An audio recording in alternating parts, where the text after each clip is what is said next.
Welcome to the deep dive.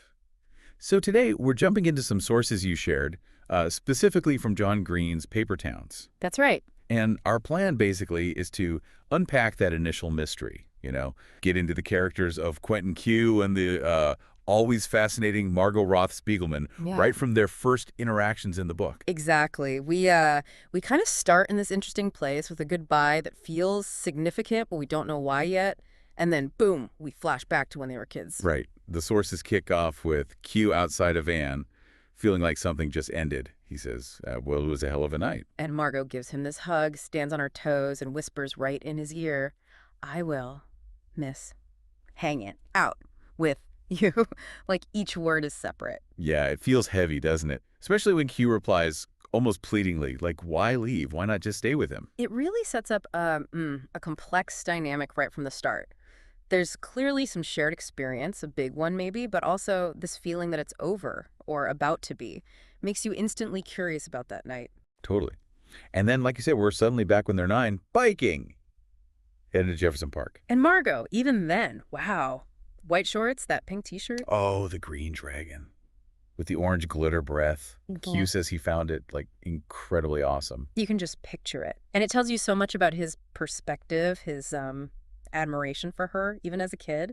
She already seems so different, right? Mm. Biking standing up this circuitous blur while Q's thinking about inventions. Yeah, he's got his ringulator idea.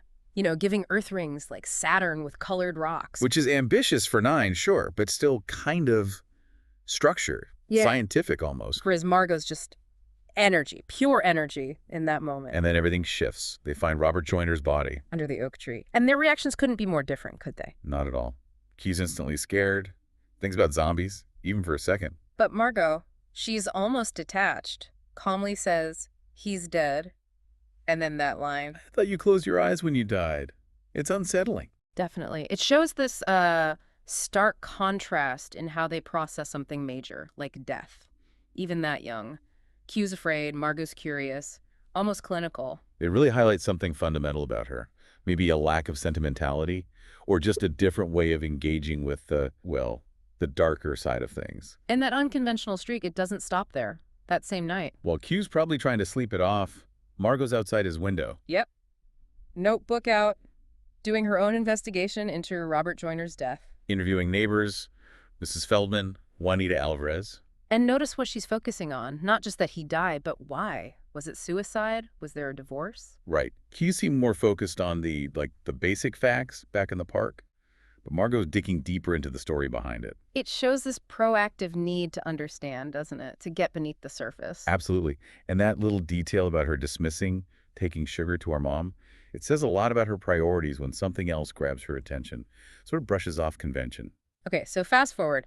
High school now. We get a sense of Q's world through his friends Ben and Radar. And how they see Margo. Or the legend of Margo, anyway. Ben's humor is, well, it's crude sometimes. Especially about Q's mom, yeah. Bit much. But underneath it, you can tell there's this, awe about Margo. He starts recounting the stories. Oh, yeah, the almost mythical tales, learning Oh. guitar from an old bluesman down in, where was it, Hot Coffee, Mississippi. Right. And running off at the circus, doing trapeze, apparently. And having tea backstage with the millionaires. It paints her as this adventurer, way beyond their suburban lives. These stories definitely build her mystique, but you have to wonder. How much is real? How much is maybe embellished?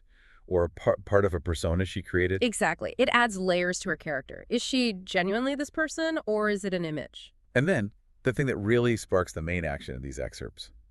Margo climbing through Q's window. Middle of the night. Announcing this mission. A night of wrongs being righted. Which is putting it mildly, considering who they go after. Jace Worthington, the boyfriend she thinks cheated, and Becca Arredondo, the friend who supposedly betrayed her. And the pranks are so. Margo, theatrical, memorable. Definitely. Locking the club on Jay-Z's Lexus steering wheel, that photo. The photo, right. And leaving a catfish in Becca's room. A catfish. And spray painting a big M on her wall. It's bold, it's mischievous, designed to make a statement. But what's really interesting is seeing Q get drawn into it all. Yeah, his transformation through the night is key. He starts out hesitant, right? Really unsure. Totally reluctant. But Margo's energy is kind of infectious. It pulls him in, Gradually, he goes from reluctant accomplice to, well, more actively involved, even driving in reverse with the lights off. He knows he'll regret it later, he says that. But in the moment, there's this definite thrill. It's a big shift for him. A huge departure from his usual cautious self, and it all culminates in the SeaWorld break-in. Margot's pep talk is pretty direct. Grow some nuts. Ha! Say.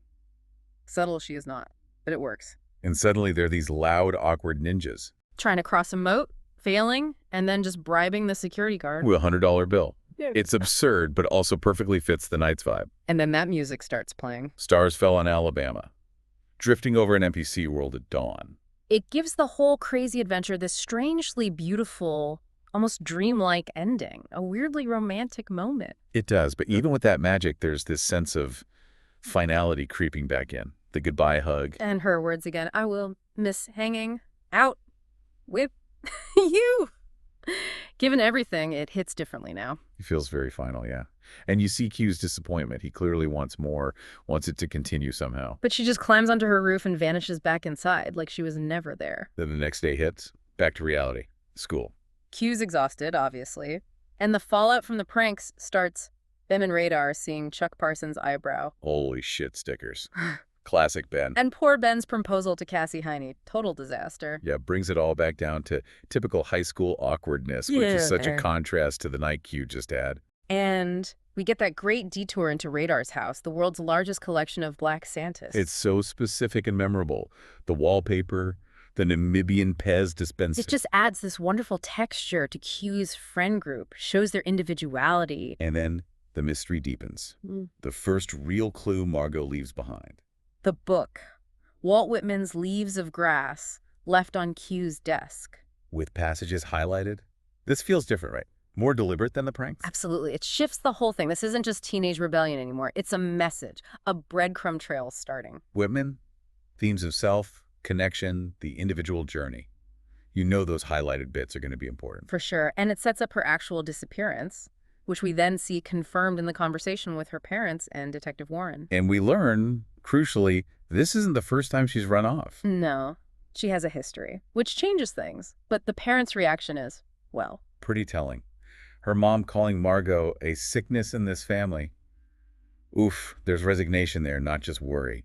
weariness, like they've been through this drill before. The dad seems defeated too. Detective Warren seems to know the score. He's not surprised. Not at all. He even brings up her past stunts. The Disney World break-in, using alphabet soup for clues. Toilet paper campaigns? Yes. He's seen it all. He knows Margo's patterns. His perspective is important. He sees the parents clearly, and he sees Margo's history.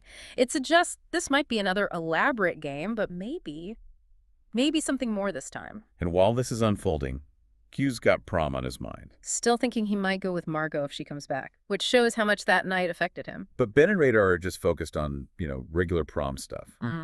Dates, tuxes, creates this internal conflict for Q. And it's around this time, during that late-night drive before the disappearance, that the paper town idea first comes up. Right.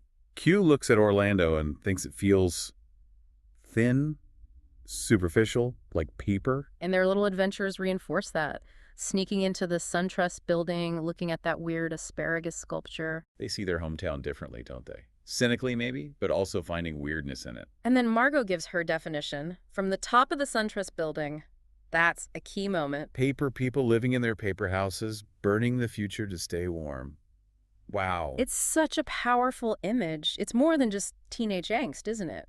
It's this deep critique of the life they see around them. Fake, fragile, maybe unsustainable. It really captures her disillusionment, feeling like nobody in Orlando cares about anything that actually matters to her. That sense of isolation seems central to who she is or how she feels. Which connects to that other really insightful thing she says about windows and mirrors. Yeah, that people are more mirror than window. We see ourselves reflected in others rather than seeing them. It suggests we don't really connect, or maybe can't. We just project our own stuff onto everyone else. A lack of real empathy. It feels like a really crucial insight into how she views relationships and maybe why she feels so alone or misunderstood. So wrapping up this first look, we've really seen this intense, quick connection flare up between Q and Margo. Yeah, and we've seen Margo's wild spirit, her big plans, but also these hints of real unhappiness with her world, this paper town. The Whitman poem, Her history of leaving, her parents' reactions, the detective. It all sets up this bigger mystery, doesn't it? Definitely leaves you with a lot of questions. What really stood out to you listening back? For me, maybe Margot's definition of the paper count, it's so sharp. Mm-hmm. Or just her whole dynamic with Q, how it shifts so fast. What about you? I keep coming back to that first goodbye. I will, Miss Hangin' Out. What did that really mean? Was it planned? A And performance? what about the park scene when they were kids? Finding Robert Joyner. Were there clues even back then about how she sees things? Hmm. About death? Or leaving? And how much is Q shaping this? Is he seeing the real Margot or just the Mario he's always wanted to see? That infatuation is strong. It's definitely just the start. This deep dive shows there's so much more going on beneath the surface. Makes you want to go back and look closer, especially at Margot's words. What does it really mean to see past that window shade, as Margot puts it? To see the person, not the reflection. Yeah. And maybe a final thought to chew on. Yeah. How real are the places and people in our own lives? Are we ever living in our own kinds of paper towns? What would it take to see beyond that paper?